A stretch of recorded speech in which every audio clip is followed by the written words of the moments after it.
बिस्मिल्लाहिर्रहमानिर्रहीम। सूरह काफ़ सॻोरे क़ुरान जो क़सम आहे। बल्कि हिन ॻाल्हि करे अजब में पिया त उन्हनि वटि उन्हनि मां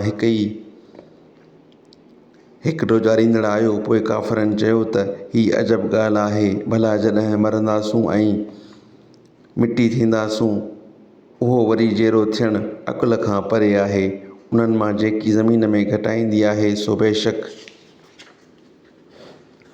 ॼातो अथनि ऐं असां वटि हिकु हिफ़ाज़त रखंदड़ किताबु आहे। बल्कि सचो दीन जॾहिं वटि आयो त उनखे कूड़ो ॼातऊं। पोइ उहे मुंझियल कम में आहिनि।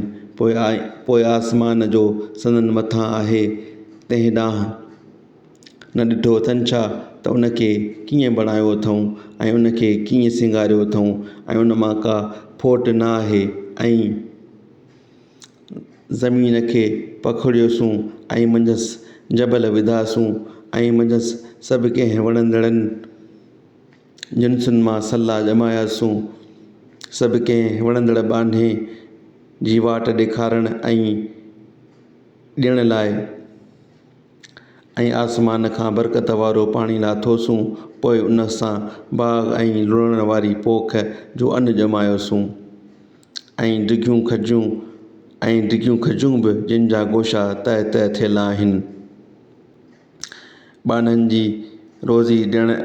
रोज़ी ॾियण लाइ उन सां वीरान शहर खे आबाद कयोसूं ऐं अहिड़ी तरह क़बरुनि मां निकिरणु आहे। खाइन अॻु नूह जी क़ौम ऐं रस जे शहर वारनि ऐं समूद जी क़ौम कूड़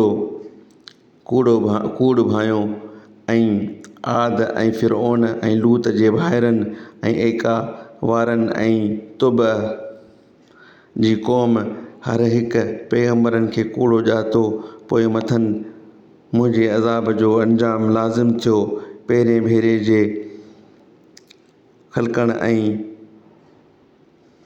ख़ल्क़ण में को थक आहियूं छा? न, बल्कि उहे नएं सर पैदा करण खां शक में आहिनि।